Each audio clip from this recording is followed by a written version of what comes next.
Parce qu'il y a tout le monde qui vous dit c'est du testing, après vous allez faire du stock. Mais taisez-vous les mecs, taisez-vous, dites pas de la merde. Qu'est-ce que vous allez vous faire chier avec du stock? On va en parler. Pourquoi vous allez vous bloquer un hangar pourri, payer des charges et faire du stock, alors que vous pouvez aujourd'hui être un middleman et faire l'intermédiaire sans jamais faire de stock? J'encule les agents. Ok, je ne travaillerai jamais avec des agents. Ce sont des gens qui nous mettent une charge mentale. Les trois quarts, c'est des putains d'escrocs.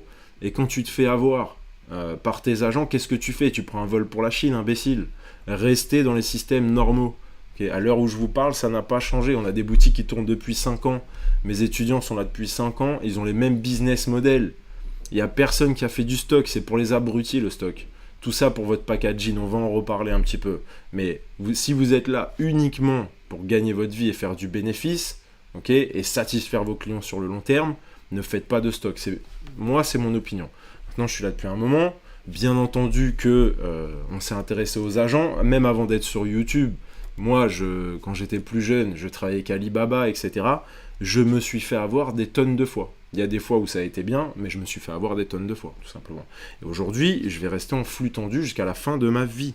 Ça ne m'intéresse pas de gérer des gars, de gérer du stock, alors qu'en fait, des fois, je vais faire moins de bénéfices qu'en flux tendu pur et dur. On va parler de tout ça. Je dis qu'un mec qui a 2000 euros de côté, il ne peut pas baser sur sa stratégie sur des placements de produits à 2000 euros pièce. Voilà, ça c'est ton marketeur qui en a rien à foutre de ce qui va vous arriver. Ça c'est les marketeurs qui s'en branlent de ce qui va arriver à vos petites économies, qui vous disent ça. Moi je vous ai toujours dit méfiance. Pareil en publicité Facebook, méfiance. Arrêtez de partir dans des trips où je vais scaler, je vais dupliquer. On sait comment ça marche, c'est pas un problème. Mais ça ne doit pas commencer comme ça. Vous ne devez pas prendre les choses comme ça. Okay. Vous devez prendre les choses comme de vrais entrepreneurs. Un entrepreneur, c'est comme un chef cuisinier. Il mesure ce qu'il fait. Il sous-pèse chaque action. C'est pas quelqu'un qui va te balancer du sel comme ça en poignée à tire-larigot. Il va tuer le plat. D'accord? Un entrepreneur sous-pèse ses actions. Et c'est pas parce qu'on te dit qu'il faut faire de la publicité qu'il faut faire 2 tonnes de publicité, qu'il faut mettre tout son budget sur la publicité. Okay, voilà. C'est un équilibre. C'est comme une recette de cuisine, c'est comme une recette chimique. Voilà. Nous, on a des boutiques qui ont plus de 5 ans. Hein. On a traversé 5 Q4. Réfléchissez pour ceux qui sont déjà dans le business. Et figurez-vous qu'on est toujours branché à AliExpress. Toujours. Ça n'a pas bougé d'un poil. On n'a pas changé le business d'un poil. Ce qu'on a amélioré, c'est le service client, c'est les gammes de produits, ce sont les designs, ce sont, on va dire, le système, le back-end global. C'est d'avoir fait déléguer des choses, d'être plus performant sur certaines choses. Mais le business model, et ça va peut-être vous foutre l'air, ouais, c'est du vol. Je m'en bats les couilles, moi, ça me fait ni chaud ni froid. Ok? Je vais vous expliquer pourquoi. Mais vous avez ce problème et je vais vous donner la solution. Ça vient d'AliExpress, c'est pas éthique, machin. Et vous êtes éthique.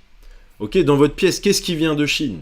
Et là, vous êtes chez vous, dans votre voiture, qu'est-ce qui vient de Chine? Même les composants de votre putain de voiture, de votre putain de Dacia, ça vient de Chine.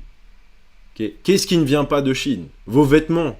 Puisque il faut vous confronter à la réalité. Les vêtements que vous achetez à Zara par tonne toute l'année, vous pensez qu'ils viennent d'où? Vous pensez que c'est de l'artisanat français? Bande de rigolos. Donc, à partir du moment où ça vient de Chine, ça vient du même endroit, c'est les mêmes usines.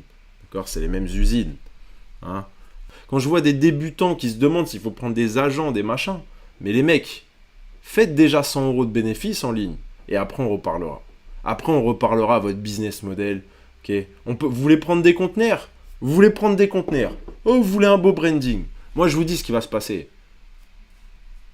Vous allez avoir des charges d'exploitation qui d'un coup vont exploser. Qu'est-ce que sont les charges d'exploitation? C'est ce que j'apprends à mon fils de 6 ans. Qu'est-ce que sont les charges d'exploitation? C'est les frais que vous avez. Si vous voulez augmenter, prenez un hangar en France. Allez-y, prenez un hangar en France. Allez-y, prenez un hangar en France. Il faut des gars, il faut assurer les hangars. Il ne faut pas vous faire péter la marchandise. Il y a tout un tas de choses. Allez-y, prenez un bail 369. Prenez un 369 comme des benets, mettez-vous les menottes. Mais oubliez le lifestyle, etc. Oubliez. J'en connais des gens qui ont voulu faire du stock et qui font du stock. Qu'est-ce qui va se passer? Tu peux oublier ta liberté. Tu peux oublier ta liberté, tout simplement. Ah, tu auras un beau packaging, mais tu pourrais avoir raison pour brander ton produit. Maintenant, Il te faut une porte de sortie. Si tu fais ça, tu sors de ton business dans 5 ans. Dis-toi que je suis pendant 5 ans. Si tu acceptes de faire ça, peut-être. Par contre, si demain il y a un changement de tendance, t'es baisé. Si le moindre changement de tendance demain, ton stock, tu le prends, tu l'offres à Noël à tous tes cousins, tu l'offres à ta grand-mère, tu le donnes à la Croix-Rouge, voilà où il va partir ton stock. Alors que si tu es en full dropshipping, parce que moi je pars du principe que j'ai des gens en face de moi qui ont jamais, vous n'avez pas plus de 504 côtés, à moins que je me trompe de cible. Si vous avez plus de 500 000 de côté, allez-y, et encore 500 000 avec des containers, ça peut fondre comme neige au soleil. J'ai vu des mecs tout perdre. En misant des putains de joueurs de casino, tu ne mises pas. Aujourd'hui, les tendances changent trop vite. Tu peux pas te permettre, même les gros poissons ne font plus de stock, ou font un minimum de stock. Okay. Donc oui, on est toujours branché à AliExpress. Ah, mais les clients en ont rien à foutre, c'est pas ce qu'ils achètent, les clients. Ça, c'est vos peurs à vous. Ça, c'est vos peurs de petits cagueux que vous faites dans la culotte. Mais ce ne sont pas les faits factuels. Okay. Ça, c'est vous qui émettez des suppositions. Encore une fois, vous émettez des suppositions, vous croyez savoir. Vous croyez savoir, mais c'est ça votre problème. C'est que vous croyez savoir, mais vous ne connaissez pas le terrain, vous n'avez rien fait, vous ne pouvez pas avoir des retours de data. Donc je ne vous reproche pas d'avoir rien fait, on a tous débuté par quelque chose, etc. Mais quand tu débutes, tu vois, fais pas de suppositions. Okay. Sinon, tu es une genre de petite commère, tu es la gardienne de résidence, tu vois. T'es la petite commère. T'es une petite commère ou t'es un homme d'affaires ou une femme d'affaires. Voilà. Si tu veux écouter les rumeurs, si tu veux écouter les bruits de couloir, vas-y. Nous, on est des entrepreneurs, on regarde la data. Okay, on fait parler les chiffres. Le reste, ça ne nous intéresse pas. Puisque personne n'a envie de le dire et que tout le monde le fait, on est toujours sur AliExpress. Qu'est-ce que je vais m'emmerder à déployer de la trésorerie pour un produit où je ne sais pas s'il va fonctionner. Autre chose que je vous enseigne. Voilà l'importance d'aller dans des niches ciblées. Arrêtez de suivre des trends comme des gros mongoliens. Vous êtes des mongols. Arrêtez de suivre des trends. C'est pas parce que la nana met un pantalon orange que vous allez dire « Ah, je vais vendre un pantalon orange en monoproduit ». Vous êtes cinglés. Allez dans des putains de boutiques comme la pêche. Allez dans des boutiques comme des trucs comme ça. Comme le tennis, des trucs qui vont durer. C'est ça qui va vous rendre riche, les mecs. Ils disent « Ouais, ils vendent des formations, ils doivent se gaver, machin ». Oui, je me gave. Je me gave avec la vente de formation. Voilà, vous n'êtes pas content, c'est pareil. De toute façon, c'est pas vous qui allez éteindre ma caméra. Je me gave. Et je vais vous dire, c'est même pas ma source de revenus la plus importante. C'est ça le pire des cas. Donc si vous voulez avoir la haine, mais votre haine elle va être infinie en fait. C'est même pas ma plus grosse source de rentrée d'argent, mais je me gave. Mais les gars, qui est là depuis 5 piges? Dites-moi, qui est là? Faites-le. Pourquoi vous le faites pas? Voilà, c'est toujours pareil parce que c'est bla bla bla bla bla bla bla. C'est toujours pareil. C'est toujours pareil. Moi, je regarde la data. Tu vois, demain, YouTube, ça me casse la tête, j'arrête. Je m'en fous de YouTube. Je suis un entrepreneur qui se sert des outils actuels. D'accord? Non, mais ça va se passer. Le client, il va... Mais ta gueule, t'as jamais eu un client. Ferme ta gueule, putain, va donner ta fiche de paye. T'as jamais eu un client. Tu sais pas ce que c'est un client. Alors ferme-la. Ferme-la et apprends, écoute. Ferme-la, apprends et écoute. Ok? Le client, il va... Non, alors on va maintenant parler des délais de livraison. Le client, il va pas être content parce qu'il y a des délais de livraison. Faux. On va parler de deux choses. On va parler des délais de livraison et du packaging. Ok? Packaging. Package. Le client, il va pas recevoir avec ma marque, sa marque, le branding. Ok, ouais, ça a plus d'impact. Je vais pas dire que ça a pas plus d'impact. Les gars, nous on parle de bénéf à la fin. Maintenant, si vous voulez créer une boîte tel un artiste qui veut créer un tableau, c'est pas pareil.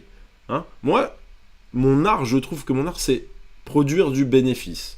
Okay? Peu importe si je vends des casseroles, si le packaging avait bloqué mes systèmes, bien entendu que j'aurais trouvé une solution. Mais là, il se trouve que ce n'est pas le cas. Vos clients, ils seront jamais en colère si vous leur expliquez les choses à l'avance. Vos clients sont en colère quand ils ne comprennent pas ce qui va se passer exactement. Donc les délais de livraison, il y a des choses à mettre, il faut juste informer votre client. Arrêtez de penser que le client va se vexer. Et je vais vous dire un truc. Si c'est clair et net, sur 10 clients, on en perd 2. Non, les délais de livraison sont trop longs, laisse tomber. Ces 2 clients, on les perd, donc on fait moins de chiffre d'affaires, mais je vous garantis qu'en charge d'exploitation, le fait de ne pas avoir de stock, etc., vous ne vous rendez pas compte de la marge que vous faites. C'est incomparable, la marge que vous faites en étant en flux tendu. Vous avez juste besoin, aussi au niveau du lifestyle, vous avez juste besoin de votre putain d'ordinateur, et il n'y a pas d'équipe à gérer, etc. Hein, les seules choses à déléguer, d'après moi, en urgence, c'est le SAV. Parce que le SAV, mon gars, si tu veux tomber en dépression, si tu veux tomber en dépression, fais du SAV en e-commerce, mon pote. Pour ceux qui ont déjà testé, au début, tu fais tout. Tu es en mode guerrier, tu fais tout. Mais le SAV, ça te met en dépression. Ça peut te mettre en dépression, je plaisante. Il y a des systèmes pour ça, il y a moyen de s'organiser. Notamment en ayant des templates, etc. Et notamment en faisant beaucoup de prévention. Les clients qui veulent absolument du packaging, le colis parfumé, quand il ouvre, il y a une musique et tout. Nous, on les veut pas, ces clients. Ils sont trop compliqués à gérer pour nous. Pourquoi ? Parce qu'on veut rester en flux tendu. Okay, en flux tendu, on veut pas ce type de client. Tu vois ? Je dis pas que dans d'autres business, je dis pas que c'est pas un bon business model, mais vous connaissez le prix à payer. Et tu prends des gars, tu prends des bureaux, tu mets tout le monde au téléphone, tu prends ton stock, tu assures ton hangar, etc. etc. T'as l'autre qui se barre parce que t'as l'autre qui est sorti vendredi soir, samedi matin, il est pas là pour livrer tes colis pendant les fêtes de Noël, patati patata, c'est du management, si vous aimez ça. Moi je vous dis, j'ai eu des salariés, j'en ai eu à tire-larigot, je suis allergique à ça, je veux plus. Voilà, je veux plus, aujourd'hui il y a les machines qui peuvent travailler pour nous. Donc je prends les machines, tout simplement. Si vous pensez que le dropshipping est du vol, n'achetez plus rien. Tout ce que vous achetez, les gars, ça vient de Chine. Vous n'avez pas les moyens de vous payer autre chose. Je vous le dis, vous n'avez pas les moyens de vous payer autre chose. Okay, même les marques de luxe, elles vous mettent des douilles monumentales.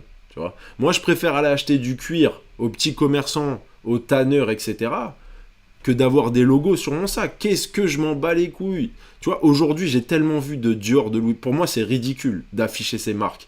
Et je peux te dire que les gens qui ont le plus de pognon que je connais, ils prennent des queues à 50 000 et tout. Hein. Ils prennent des sacs à 50 000 et tout. Mais c'est des sacs que tu le vois même pas. C'est ça le pire, en fait, tu vois. Si vous pensez que le dropshipping, c'est du vol, tout ce que vous avez vient de Chine pour la plupart d'entre vous. Sinon, vous n'auriez pas les moyens. Vous n'auriez pas les moyens d'acheter des habits toutes les semaines, je vous le dis. Si c'était fabriqué par de vrais artisans, par des tailleurs, etc., vous n'auriez pas les moyens de le faire. Voilà. Donc, votre façon de penser est un petit peu hypocrite à ceux qui pensent ça. Okay, autre chose, le dropshipper, il fait une marge d'AliExpress. Alors là, les gens qui disent ça, c'est vraiment les gens, tu vois, qui ont fait que de l'usine toute leur vie. Ils n'ont aucun mindset. Tu vois. Comment ça, un commerçant n'a pas le droit de faire de marge ? Mais vous avez pété un câble. Vous avez pété les plombs. Vous avez pété un câble. Maintenant, pour les gens un peu plus honnêtes qui souhaitent se lancer là-dedans, comment est-ce qu'il faut voir la chose ? Ouais, mais je prends d'AliExpress, le client peut aller sur... Quel est votre métier ? Vous devez définir votre métier.